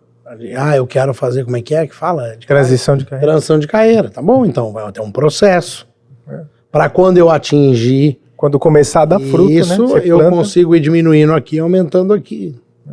E uma outra coisa que eu queria comentar, que eu acho que foi tão libertador para mim, que é essa questão, o EK, ele num podcast parecido com o que a gente está fazendo, a pessoa fala assim, não, isso foi um relato do livro, a pessoa fala, mas eu queria tanto saber meu propósito, eu preciso saber meu propósito. Eu ia falar disso agora, nós estamos conectados. E a gente fica nessa angústia de que a minha vida tem que ter o propósito. Botaram isso, né? Tá cheio... Seus filhos, você tem feedback dos seus filhos? Claro, e eu sou, assim, você sabe que eu vivo nas redes hoje fazendo uma curadoria junto com a equipe de produção para o podcast. E o que tem hoje de pessoas buscando o seu propósito e o que tem hoje de pessoas oferecendo descobrir o propósito nas redes, gente. Não está no gibi. Então, o caminho é o contrário. As pessoas estão querendo procurar propósito. O propósito vem até você quando você se conhece. Aí quando você se conhece, entende, aí o propósito faz assim. Perfeito, cara. Ele vem em você, porque agora você se conhece. Como que eu vou achar algo fora lá sem que eu ainda não sei... E a resposta do Eckhart eu achei tão interessante. Ele falou, qual que é meu propósito? Ele falou, meu propósito é trabalhar 30 anos nessa empresa e morrer trabalhando nessa empresa. Aí o Eckhart fala para ele assim, não, teu propósito é estar aqui. Não, mas como assim? No presente, no agora. Não, o seu propósito é estar aqui ouvindo o que eu tô fazendo, você me fazendo essa pergunta e você ouvindo o que eu tenho para te dizer. E aí eles ficam nessa troca, né? É muito interessante. Vocês têm que ler esse livro. Porque inclusive tem aquela... O propósito tanto que a frase é viver o propósito. Porque o mais importante não é um resultado final, é o processo. Sim. Então, beleza, você tem o seu dharma, mas você tem um caminho para chegar até lá e se direcionar até lá, né? Eu costumo falar aquela da gaveta, né? Quer uma gaveta bem arrumada? Esse é o teu propósito? Bota cada camisa, cada roupa bem arrumada. Sim. Viva esse processo de colocar cada detalhe ali arrumado. No final a gaveta está pronta, arrumadinha. Né? Eu queria... Vamos para outra emoção? Vamos, deixa eu só fazer esse último comentário, que ele fala que... não sei se o Cabé conhece, mas ele fala que... Não, tranquilo. Ele fala que a felicidade é nosso estado pleno. Então, nós no nosso eu consciente é a pura felicidade, é a felicidade pura. Só que por conta do não presente, nosso estado da mente, nós temos lampejos de felicidade. Sim. Que isso é o momento em que a gente se faz presente, né? E que é tão raro, né? A gente estar presente. Tem pesquisas que falam que a gente consegue ficar 3 segundos no presente a cada tanto tempo. É muito difícil. Mas vamos para outra emoção? Qual a emoção? Eu queria entrar na raiva agora. Eita. Boa. A raiva, a gente que já conhece a PNL, a gente sabe que a raiva é uma emoção empoderadora, né? É um momento em que a pessoa se sente forte, ela se sente com possibilidades de... Um cara com raiva levanta um carro, abre a porta, uma mulher... Uma mãe com raiva. abre a boca do jacaré, né? Isso. Primeiro o seguinte, existe a raiva boa? É possível se utilizar de uma forma com excelência da raiva? Existe. E como é isso? Não, o que é a raiva, né? Ó, a raiva, pra mim, tudo que eu estudei, tudo que eu faço, a raiva pra mim... vamos voltar no assunto interessante. Todas as emoções têm uma função. Elas não estão por acaso. E a raiva, por tudo que eu vi, estudei, ela tem uma função muito, muito potente de destruição. Uhum. Tanto que Reich fala, né? Quando ele fala que se você ficar engolindo, o corpo e a sua mente estão ligados, forma um sistema único. Então, se você ficar somatizando toda essa raiva, você começa a destruir teu corpo. E também, se você sair distribuindo palavras de raiva na rua, por exemplo, bater no filho é um uso mal da raiva. Por quê? O que é derivado da raiva? Irritado. Então, fala uma vez, 2, 3, me irrito e vou e bato. Aliviou, passa a raiva. Certo? Então, e ao longo da vida, a gente precisa usar algumas máscaras para viver, certo? Para sobreviver. Algumas vezes eu sou arrogante, algumas vezes eu minto, algumas vezes eu sou preguiçoso, algumas vezes, para viver na vida e fora, a gente usa um pouco dessas máscaras. Qual é o grande perigo? Quando você vive muito e descontroladamente essas máscaras o tempo todo. Aí é um perigo. Então, qual é o uso bom da raiva, por exemplo? Usar ela contra esse tipo de máscara que você está usando diariamente. Então, por exemplo, tem um livro que eu li e reli, até mesmo por conta dos pais, que a autora fala muito de você ter um lugar na tua casa para dar uns gritos. Dentro dos treinamentos, a gente tem exercício de catarse, que é uma exaustão máxima com raiva. Né? Então, e tem pessoas que, se você perguntar como que você chegou, com raiva. Por quê? Porque eu prometi que nunca mais eu ia viver aquilo na minha vida. De raiva do que eu passei, eu prometi que eu nunca mais ia passar. Então, é usar a raiva. Me lembra o Vento Levou. O cara passou fome, o cara não sei o quê. Ela fala, nunca mais passar nenhuma necessidade. E aí ela começou a trajetória de herói dela com base na raiva, né? Com raiva. Eu vou fazer com raiva. Eu acho que a raiva é um dos sentimentos mais fortes que tem, né? Assim, é o que você falou, assim, ele é capaz de causar uma destruição absurda. Ela tem um poder de destruição. Aí a escolha é, ou você usa ela para destruir essas máscaras internas que você usa exageradamente errado, certo? Ou ela vai destruir você, ou você usa ela para destruir os outros. Então, a utilização da raiva positivamente, que é o comportamento, né, gerado pela raiva, é aprender a usar ao teu favor. Como isso? Estuda com raiva dessa nota que você tirou. Faz isso. Isso é saudável. Você comentou uma questão de usar raiva no treinamento num processo de... Tem uma dinâmica onde a gente utiliza... Como é o nome? Uma catarse, que é uma exaustão máxima com raiva. Então, a pessoa grita... Mas qual que é o objetivo? O objetivo é exatamente destruir uma ferida interna, que ela descobre num exercício anterior. Ah, isso aqui. Como que eu descubro uma ferida de alguém? Eita, não sei. Cutucando. Uhum. Já viu assim? Você fala alguma coisa, a pessoa do nada explode. Explode. É uma ferida. Porque você acertou a ferida. Certo? Então, a gente tem uma dinâmica onde todo mundo vai cutucar você. Até você falar, ai, essa pegou. Então essa é uma ferida tua. Se eu falei doeu em você, a ferida é tua, não é minha. Porque eu só falei pra te ajudar. mentiroso, arrogante, infiel, preguiçoso. Aí tem uma que... Ui. Né? Aí você fala, se doeu aí é porque ela tá aí dentro. Certo? É tua, não é minha, porque eu só tô te ajudando. Então a gente faz uma dinâmica onde eu pego e acho algo que eu preciso ter, que com isso eu deixo de ser isso aqui. Vamos supor, arrogante.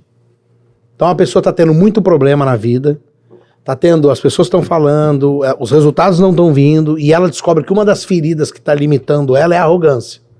Eu não escuto, eu não deixo ninguém me ajudar, e isso está acabando com a minha vida.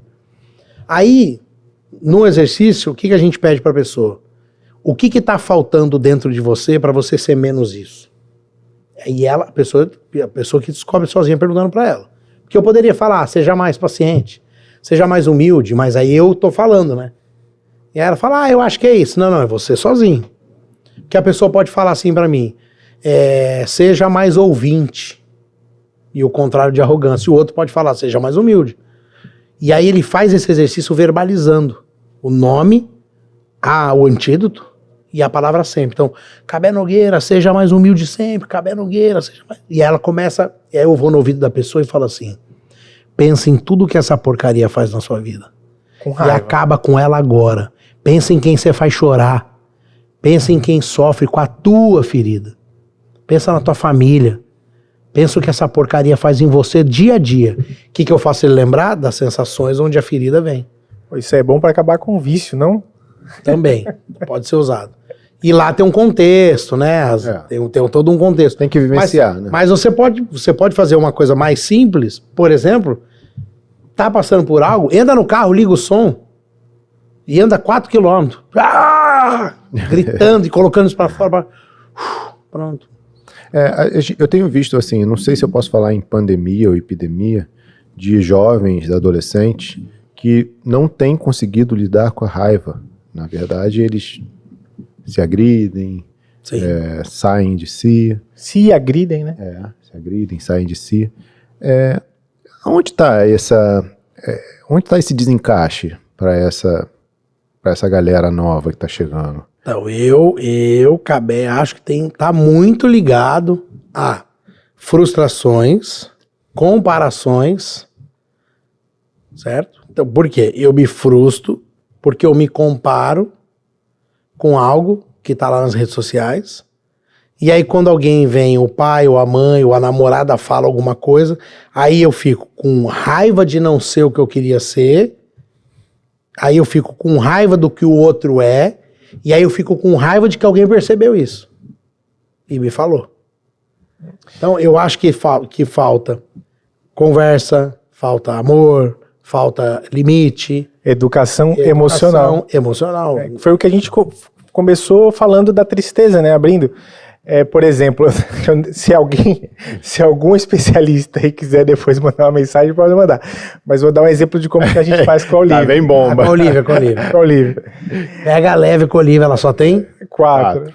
Não, então. Aí ela... Primeira coisa que me choca são esses estados, né?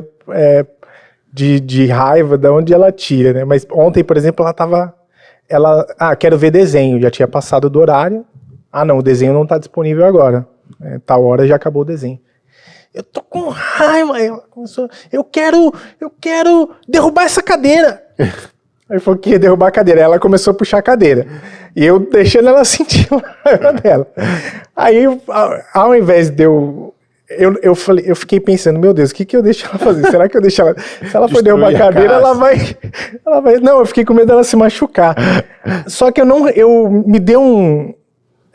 não foi nem intuição, eu pensei, falei, a primeira intuição que veio foi reprimir ela, para com isso. Aí eu falei, não, deixa ela. Aí fui me segurando lá pra ela botar isso pra fora, aí eu fui deixando aquela situação, aí ela foi puxando a cadeira, eu fui puxando, deixando ela derrubar a cadeira devagar, sabe? Até cair a cadeira, aí eu percebi que isso deu um certo alívio a ela. Né? Catarse. E aí depois ela jogou a bonequinha e tal, e daqui a pouco é incrível, né, como... A criança, se ela consegue lidar com o afeto, dissipa muito rápido. Aí daqui a pouco acabou e aquele sentimento passou e ela já se distraiu com outra coisa. Agora, quem recolheu a bonequinha e quem levantou a cadeira? O pai, né? Eu acho que faltou essa parte. Vai devagar. Mas vamos devagar, ela só tem 4. Mas por que eu tô comentando isso? Porque também, você falou que os jovens não conseguem lidar com a raiva, mas por quê? Porque você não deixou o seu filho ter raiva nos momentos que ele deveria ter raiva. Experienciar a raiva. Agora, As pessoas fazem a gente reprimir a raiva. Você não vai reprimir toda. você não pode fazer isso. E a gente sempre ensina o limite para o Olivia, que é o seguinte, beleza, você pode jogar a bonequinha, pode gritar na almofada, mas você só não pode se machucar e nem machucar ninguém, né? Mas tentando ajudar ela a lidar com essa emoção. Não sei se estou fazendo certo, mas... Né? Eu acho que ela é muito novinha, mas daqui a pouco vale uma conversa no outro dia. Ah, sim. Tipo, o que você achou de ontem? Aí o papai quer te perguntar uma coisa. Você acha que você vai conseguir fazer tudo o que você quer na hora que você quer sempre? Não. E aquela toda energia, jogou a cadeira, jogou a boneca. É o que eu falei pro Luan, se você criar esse hábito, você vai começar a repetir ele em lugares. É por isso que você comentou Aí ela vai jogar a cadeira no restaurante. É por isso que você falou da questão do contexto, né? Obviamente ela tem 4 anos, acabou de fazer 4 anos. Então isso tem que ser um processo, ou seja, em qual momento ela tá preparada para as outras questões, né? De lidar com as outras questões. É o ir colocando as histórias na mesa, assim, de papo mesmo. Né? Você não vai, é o que eu falei da outra vez do Luan. O Luan ficou revoltado, foi pro quarto bravo. Aí o que eu fiz? Se eu for lá agora, ele tá sob a raiva, ele não vai me ouvir de novo. Aí o que eu fiz? Falei, eu queria conversar com você sobre a reação, não sobre o que aconteceu. Porque quando você tem essa reação de raiva, você não escuta. Quando você não escuta, você não aprende. Quando você não aprende, você repete. Só queria que você perceba. Eu não vou nem conversar do que aconteceu. Agora o meu papo com você é da reação, que está se tornando um hábito. E aí você não escuta, você não aprende, você não muda. Agora eu falei para ele, quantas vezes você vai ser discordado, fugiu a palavra agora, na vida. Você já imaginou você reagir assim toda vez? Você vai passar a vida chutando mesa, cadeira e berrando. Perfeito. Entendeu? Porque vai acontecer. O lance é... Vamos pro pai de algumas emoções. O pai de algumas emoções negativas é o medo, né? As pessoas, às vezes, ele deriva muitas emoções, o medo, para mim, ou sentimentos, né? Eu acho que, não sei, eu acho que falar que existem emoções negativas talvez não seja correto. Então, isso porque também... todas as emoções são boas desde que você consiga... Isso que eu ia perguntar depois do cabeça, existe o lado positivo e negativo das emoções. Se eu entrar agora aqui no mar, aqui no recreio, e sair nadando, sem medo para dentro do mar, o que vai acontecer? Então o medo de eu não nadar até muito longe, me protege. Quando eu falei... Então, a gente falou um pouco disso. Isso, também. Quando eu falei de medo como emoção negativa, na verdade, é como uma emoção de baixa energia. Efetivamente, o medo, ele tem uma frequência de energia bem inferior a uma energia da alegria. Sim. E aí foi nesse sentido. Sim. Claro que ele... É útil para sobreviver.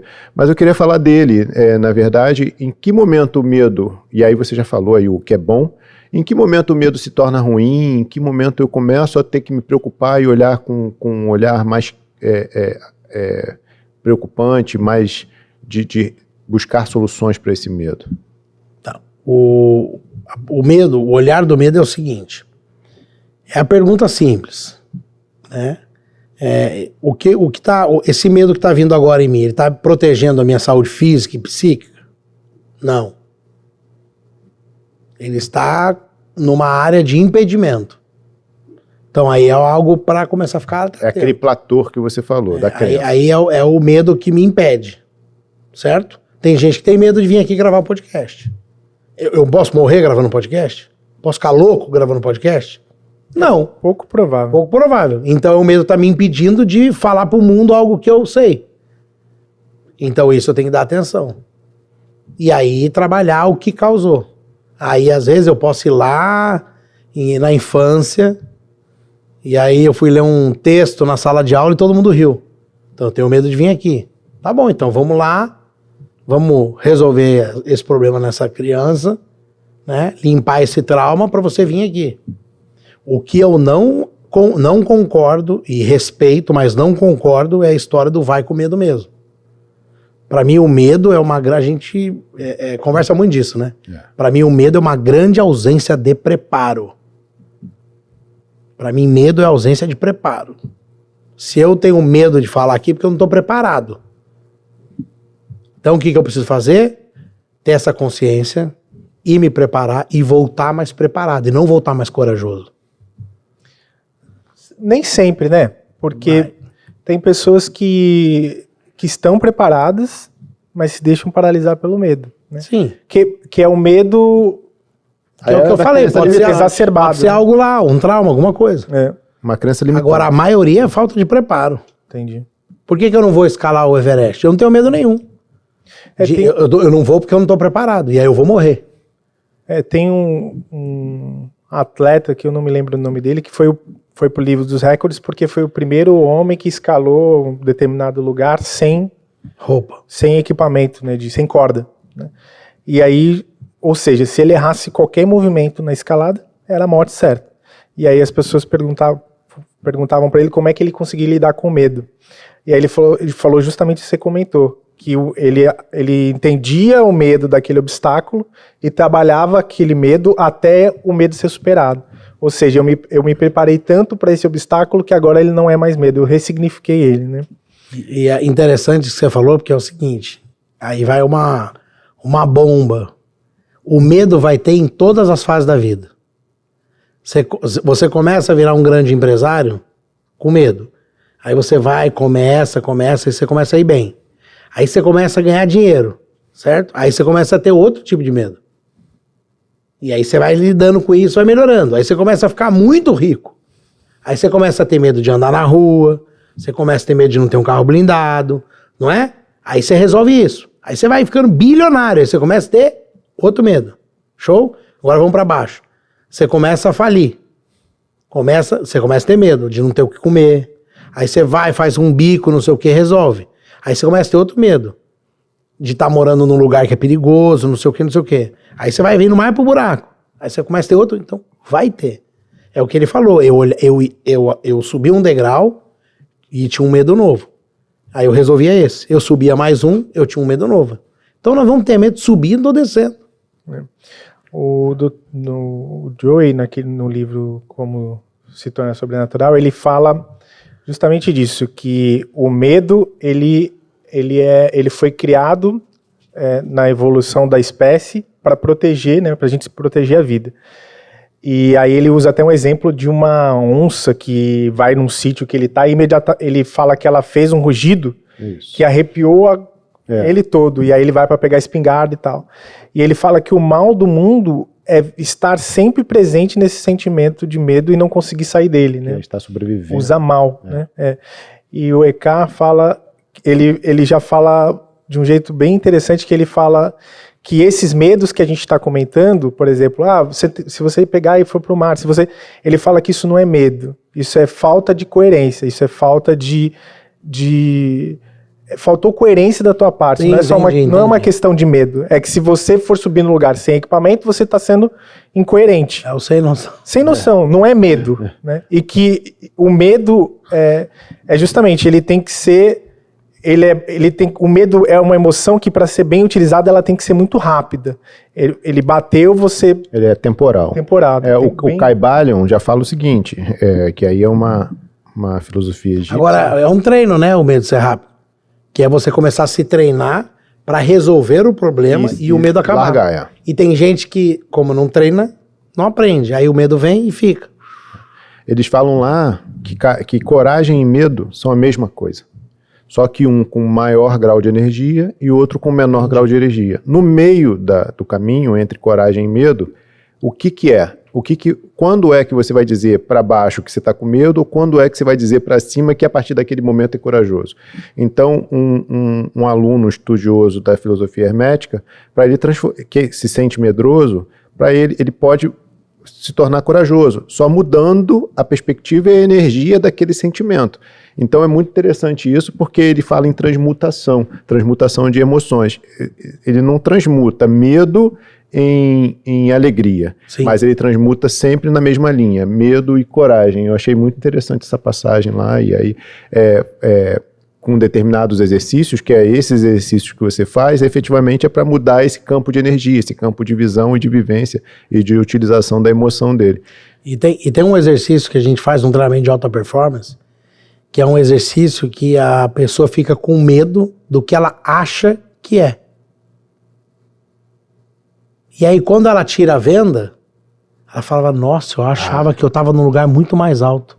Então a cabeça dela gera a altura e gera o medo de algo que ela acabou de criar. E aí nesse exercício é bom para as pessoas, o que acontecer? As pessoas começarem a perceber que ter a consciência de que esse medo, ele é real ou eu estou criando ele dentro de mim. Né? Ontem aconteceu um caso bem comigo ontem. Ontem foi a primeira balada que minha filha foi. Fez 18 anos semana passada. Ontem foi a primeira balada que ela foi. Eu deitei e minha cabeça começou. Só Tragédia.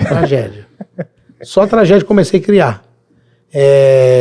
Pegar um Uber e o Uber bater, pegar carona com alguém que está saindo da balada e bebeu. Então eu comecei a criar, olha que louco. Então não tinha nada disso. E eu comecei a criar. Aí o que eu fiz? Fechei o olho tal, e comecei a pensar que na determinada hora ela ia me ligar, eu ia buscar, ia dar tudo certo. Mas e aí, o que acontece? Quando eu não tenho consciência que eu mesmo estou gerando, esse que é o grande problema. Aí eu começo a entrar em pânico. Você se colocou como observador naquele momento. O que eu falei? O que eu tô pensando? Eu saio do corpo e me assisto criando um monte de loucura. Os gatilhos de ansiedade e de pânico, né? Parece que são esses, né? É uma falsa, é uma criação de medo exagerada sem controle. Chama espiral. É uma espiral. E aí eu vou... Vai... Falei, se eu continuar, eu vou ficar doido. Aí o que eu faço? Beleza, mandou uma mensagem. Aí eu mandei uma mensagem. E aí, tá tudo bem aí? Tá tudo ótimo, né? Eu tô pirando. Então, né? Eu falei, beleza, então na hora que você vier embora, me liga. Ela me mandou uma mensagem. Pai, o Uber tá muito caro. Eu falei, não, tô indo buscar. Então, agora, claro, né? Tem coisas que... E aí o que acontece? Aí é a grande sacada. O que eu pensei? Pô, eu vivi isso ontem pela primeira vez. Eu tinha direito, cara. Eu experimentei isso ontem. Foi amoroso contigo, né? Eu experimentei isso ontem, nunca tinha vivido. A primeira vez que eu vivi isso. Tenho o direito de ficar preocupado, de criar um monte de loucura. Aí o que acontece? Essa experiência de ontem foi uma experiência que vai me ajudar nas próximas. Eu tinha direito ontem. Então eu fui, é isso que você falou, fui amoroso. Dei uma pirada, dei uma surtada, não consegui dormir, fiquei lá revirando. É a primeira experiência. Agora, o que eu não posso deixar fazer? Papai não dormiu a noite inteira, você não vai sair mais. Porque você podia ter morrido, porque você podia ter isso. Aí eu começo a transferir o meu e aí tá transferindo pra ela. Eu vou instalando só um monte de coisa. Essa é a grande sacada do autoconhecimento. É meu e ela não vai ouvir isso. Ela não ouviu. Quando ela entrou no carro, ela contou da balada, contou quando foi. Em nenhum momento eu verbalizei. Só quando ela assistir o podcast que ela vai saber. E aí foi legal, porque no caminho de volta a gente viu 3 caras dirigindo, provavelmente alcoolizados, e fazendo um monte de coisa errada. Aí eu fui aproveitando. Ó, tá vendo? Se fosse um Uber, tá vendo? Se fosse carona com um amigo, olha que esse cara quase bateu, você viu? Ela vi. Então ali eu fui usando e não apavorando. Ensinamento. Me liga, entrou no Uber, não gostou, desce. Às vezes ela vem pro Rio de ônibus. Eu falo, entra no ônibus, senta. Sentou alguém do lado, não bateu, desce do ônibus e me liga. Eu vou perder uma passagem daí. Desce, me liga, a gente... Então, e para poder também aprender a ficar atento. Não aprender a ter medo, mas ficar atento. Isso. E se preparar. Eu acho que toda essa transformação social pelo que o homem vem passando, né, que vai tirando ele do estado de flow, que a gente comenta aqui, que aí você pega, por exemplo, antes da Revolução Industrial, você tinha manufatura. Então imagina um sapateiro na arte dele ali, fazendo sapato o dia todo, se a ansiedade se instalava nele. Ou se ele ficava pensando, não, ele tá tão focado ali na arte dele de fazer o sapato, que ele tá presente. Né? E sempre me ocorre, daquele filme Avatar, de que eles, dessa questão do medo, né, que tem tanto predador que eles ficam o tempo inteiro presentes ali, atentos o tempo inteiro para pescar, para subir para fazer toda a atividade que precisa, eles estão no flow, estão tão no presente que não se permitem ficar no passado, que já não existe mais, ou no futuro, que você imagina ou desconhecido, ou seja... E também tinha um motivo ali para estar com medo ou para estar alerta, né? O problema é que essa tecnologia que foi instalada, que a gente tem hoje, é que a gente está deitado lá em casa com a filha na balada e a gente está alerta porque está imaginando alguma coisa acontecer, né? Eu fico me perguntando se o índio está com esses problemas, né? Se o indígena, né? O índio está errado dizer, se o indígena tem esse problema. Não, o cara está ali na natureza, ele vai pescar, ele vai estar na atividade, no flow, né? E então eu acredito que boa parte da gestão das emoções que a gente falou hoje aqui, que daria para ficar falando um monte de tempo, eu acho que boa parte de você ter uma boa gestão é você se fazer presente. Sim. Você se fazer presente. Eu também concordo com isso. Sim. Por que os papos, o jogo quando é bom, o papo quando é bom, perdi a hora, nem percebi. Por quê? Porque eu tava em time. Eu não tava olhando pro relógio, eu tava olhando eu tava em time, eu tava ali, no momento. Certo? Então, esses mastermind que as pessoas ficam conversando e ficam horas e horas e horas, as pessoas estão ali, no momento presente, sem pensar em o que vai acontecer, se vai não sei o quê, se vai vir um predador. O fluxo descontínuo da mente, Estão né? ali, Passado e futuro. estão ali vivendo aquilo, experimentando aquilo. E isso é o viver. Que é o viver o caminho, né? Eu queria fazer... Posso fazer mais uma pergunta? Claro. Você até levantou essa bola aí há pouco. Existe emoção positiva e negativa? Como que a gente trata aí esses polos aí para a PNL? Então, eu não acredito que tenha emoção positiva e negativa. Acredito que tem emoção. Tá? Emoção para mim é igual a estação do ano. Existe, tem, vai acontecer. Aí é um problema teu, como você lida com o verão, com o inverno, com o outono. Vai acontecer, não vai? Então o que eu preciso aprender? Se tem, não está no meu controle, eu preciso aprender a lidar quando chove. Eu controlo para não chover? Não. Eu controlo o quê? Como eu vou receber a chuva. Se você está preparado. Né? E aí eu tenho que me preparar.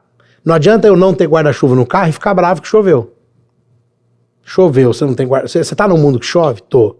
A chuva você controla? Não. Então põe um guarda-chuva no carro e não se irrite de se molhar. Porque você, sabendo que chove, não tem um guarda-chuva. Então quando chove eu desço do carro e me molho. E eu não tô nem aí. Certo? Curte o momento. Curto o momento porque eu sou responsável por não ter um guarda-chuva. Então eu penso a mesma coisa da emoção. Para mim, o que é emoção? A emoção, ela tá aí, ela vai acontecer e eu não controlo, eu direciono. E aí, para mim, cabe positivo e negativo é como eu me comporto quando a emoção acontece. Então eu posso ficar com raiva e bater no meu filho, ou eu posso ficar com raiva e prometer para mim que nunca mais isso vai acontecer. Perfeito. Aí eu usei de um modo sábio e usei de um modo que não é inteligente. Então esse é o lance, é me conhecer, me preparar para que quando acontecer, porque vai acontecer, eu saiba direcionar para o caminho certo e me ajudar e não me atrapalhar. Agora posso falar uma frase que eu gosto muito? Claro. Que muita gente fica pensando muitos dias nisso, sobre o amor, né? Para mim, Cabé, o amor ele é uma derivação da alegria. E aí eu tô falando de amor de relacionamento. Porque quando não tem alegria, para mim não é amor. Para mim é outra coisa. É medo, é dependência, é sei lá o quê. Mas para mim, o relacionamento, quando você fala eu amo alguém, tem alegria nisso? Tem. Então é amor. Não tem alegria? Então olha para isso. Porque isso para mim não é amor mais. Ou tem que ser cuidado para que volte a ser e tá tudo bem. Agora, você fala que ama e não é alegre? Como isso? Eu não concordo. Sim. Por quê? Porque você pode amar e não ter alegria. Sempre? Não sempre. Mas, por exemplo, sei lá. Não. A pessoa está em estado terminal com câncer, Sim. não é um momento de alegria, mas o amor tá fluindo ali. Tá falando da alegria no relacionamento. No relacionamento. Ah, tá, entendi. Com a pessoa que tá contigo. Eu amo meu pai, ele tá morrendo de câncer e eu tô extremamente triste. Entendi. Certo? Agora, eu me relaciono com você, falo que te ama Mas sou triste. e não tem nenhuma alegria no relacionamento. Entendi. Ah, mas eu continuo com ele porque eu amo. Não. Você depende, você é alguma outra coisa. Você tem medo de sair Você desse tem medo de relacionamento? sair, você tem medo de ficar sozinho, você tem medo da grana, você tem medo... E vice-versa. Você tem medo do status, porque você é casado com uma mulher poderosa, você tem medo... Né? E aí, por isso, você continua. E aí, você fala que ama pra continuar. É um Então, mecanismo de defesa. Então, eu falo isso sempre pras pessoas. Na verdade, não é um mecanismo de defesa, é um mecanismo de De acomodação. acomodação, né? Terrível. De piloto automático. Automático. Cabé, um prazer ter você aqui. Eu que agradeço. Foi muito rápido isso, né? Passou muito rápido. Nossa, eu queria, assim, a gente falou de emoção hoje, mas a gente sabe que você tem um trabalho com Sim. crianças e adolescentes, com pais. Eu queria que se você pudesse falar um pouco disso aqui, para quem está nos assistindo, falar de como te encontra, das redes sociais, dos teus treinamentos, deixar aí a sua... Bom, Cabé Nogueira, é o jeito mais fácil, Instagram Cabé Nogueira. Tem o Instagram também da Ser Mental DH, que é a nossa empresa de treinamentos, né, cursos, treinamentos, formações, foco também em empresa. E nós temos treinamentos para pais, treinamentos para mulheres, treinamentos para jovens e para um público aberto maior de 18 anos. E esse, chamado Ser Pleno, que é ser pleno, o que é ser pleno? É você conseguir usar de forma inteligente as suas emoções e ter um projeto de vida bem definido, para que você possa saber lidar com as emoções no dia a dia e em busca de algo, de um objetivo da vida. E aí, porque é aquela frasezinha chover no molhado, né? Quando você não tem direção, quando você não sabe para qual caminho você quer ir, qualquer lugar vai servir. Qualquer evento... E aí você vai chamar de destino. Né? Então, eu falo, alguns treinamentos eu falo, outros não. De uma história de que é 2 filhos, da mesma família, pai alcoólatra, bate todo dia, moram num lugar péssimo, não tem comida direito. Um filho vira bandido, outro filho vira médico. Aí você pergunta para um, por que você virou médico? Eu virei médico porque eu vivia com fome, vivia com problema, meu pai batia, meu pai era alcoólatra, e por isso eu decidi mudar isso. E o outro, por que você tá preso? Porque eu tinha um pai que batia, eu tinha um pai que bebia, eu morava num lugar ruim, então por isso. Hitler foi É o criança. jeito que você né? significa aquilo, né? Hitler foi criança. Fofinha, né? O lance é autoconhecimento. O que está acontecendo que você não está realizando? Tem algo. Qual é o platô? Qual é a crença que sustenta isso? E aí eu brinco às vezes, é da tua mãe? Então vamos num exercício, você pega e devolve para ela com todo o amor e carinho, mas é dela. Você não precisa viver. Então, esses bloqueios, essas limitações, todas elas são baseadas em algo. Certo? E aí o lance é descobrir, se conhecer, para ultrapassar esses platôs. Então os treinamentos servem para isso. Para que a gente possa se comunicar melhor, para que eu possa liderar melhor, para que eu possa viver melhor e viver feliz, tendo realizações pequenas, mas diárias. Sempre. Das Então pessoas que são próximas da gente, o feedback incrível, né? Incrível. Até de mim mesmo, né? Que já fiz, levei algumas pessoas, né, lá. É maravilhoso, assim. É a porta de entrada que eu digo. Meu brother, fala tuas considerações finais aí. Eu só queria deixar uma frase. Sim. O medo não impede a morte, o medo impede a vida. Maravilhoso. É de Buda. E aquela outra que fala, né? Como que é?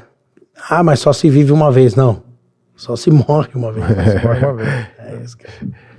Em paz com a vida e o que ela me traz, a fé que me faz otimista demais. Se chorei ou se sorri, o importante é que emoções eu vivi. eu vivi. Galera, obrigado. Obrigado, viu, Foi Cabé? maravilhoso. A gente espera que você volte mais e mais vezes Quando quiser. aqui com outras propostas, com outros episódios. É um prazer estar com vocês de novo. Se inscreva no nosso canal, comente lá, indique para um amigo, para um pai, para um empresário, para uma mãe, mande perguntas. Dúvidas. E a gente está lá nas redes sociais, siga a gente nas vivências. Aqui embaixo vai estar, na descrição vai estar os links do Cabé, do programa.